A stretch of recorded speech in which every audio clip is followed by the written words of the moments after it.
Болезненные схватки и беспокойство о будущем все больше тревожили Люси лошадь, находившуюся на втором сроке беременности, и хотя она уже имела опыт материнства, ее нынешняя беременность была значительно более сложной и напряженной. С каждым днем ее живот становился все больше, и ее движения становились более медленными и неуклюжими. Это были тяжелые дни для Люси, которая испытывала немалые трудности с каждым шагом, а ее привычная энергия и независимость куда-то исчезли, уступив место постоянному чувству изнеможения. Напряжение нарастало в ее теле, как и в ее сознании. Лошади часто бывают очень устойчивыми и сильными, но Люси было ясно, что эта беременность выбивает ее из колеи. Когда она начинала двигаться по загону, персонал ранчо с беспокойством наблюдал за каждым ее шагом.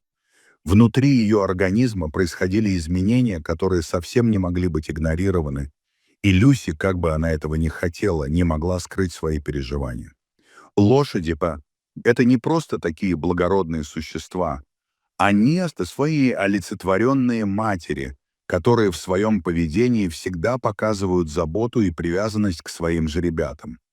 Однако роды не всегда были для нее легким процессом, а в этот раз, похоже, природа создала для нее самые сложные испытания. Персонал Амбассели, знающий Люси как стойкую и сильную лошадь, был настороже. Они заметили изменения в ее поведении и уже заранее подготовились к возможным родам.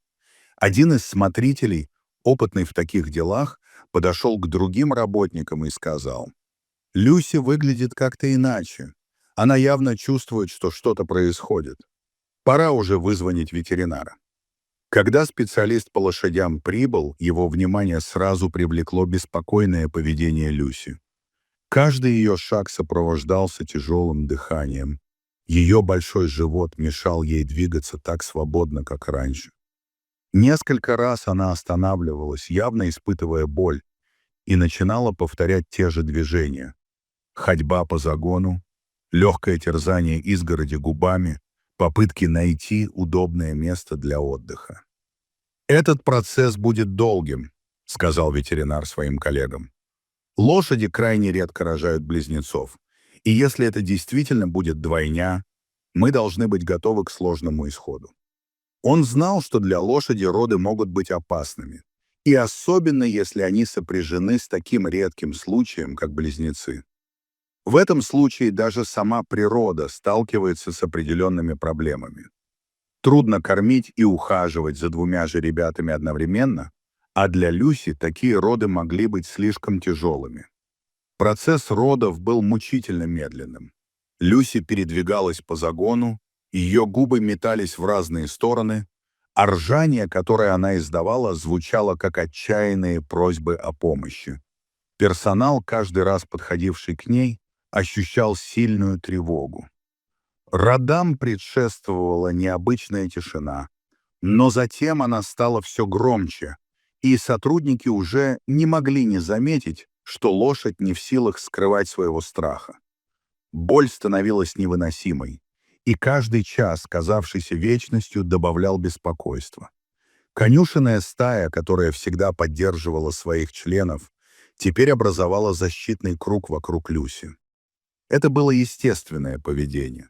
Все лошади в группе, независимо от возраста и опыта, всегда помогали друг другу, особенно в такие важные моменты жизни.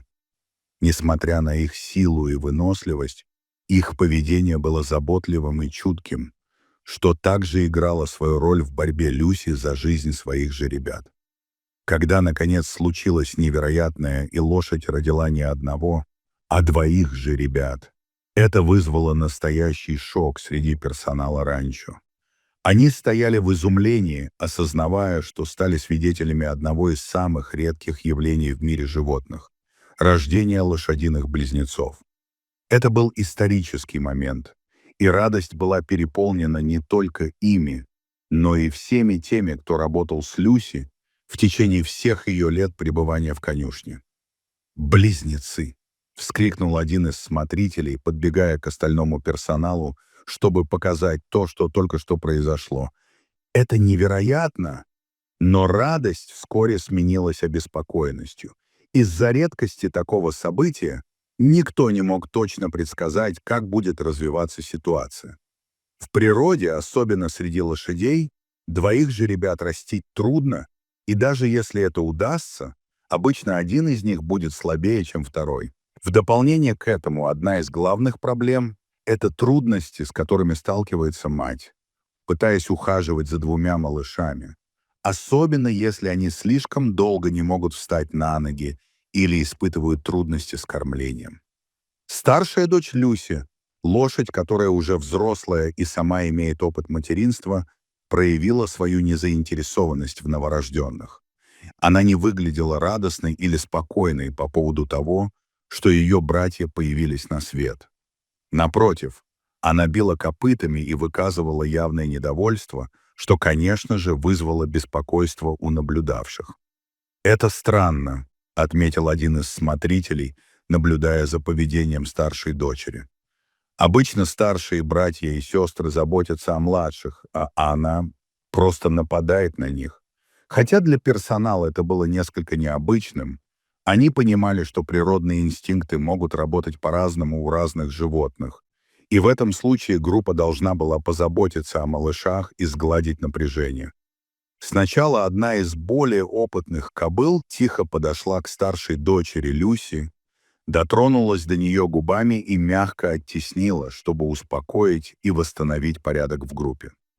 В процессе наблюдения за младшими же ребятами возникли признаки того, что один из них мог не пережить эти роды.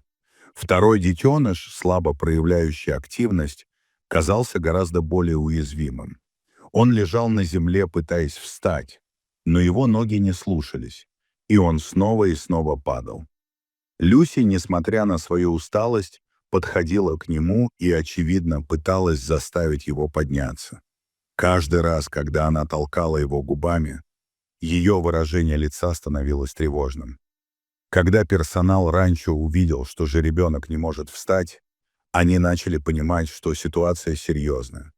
Они старались вмешаться, но, как и всегда в таких ситуациях, нужно было дать природе идти своим путем. Но и Люси, и ее группа не могли оставаться безучастными к проблемам нового поколения. Дорогие зрители, подписывайтесь на канал, ставьте лайки, пишите комментарии. До новых встреч!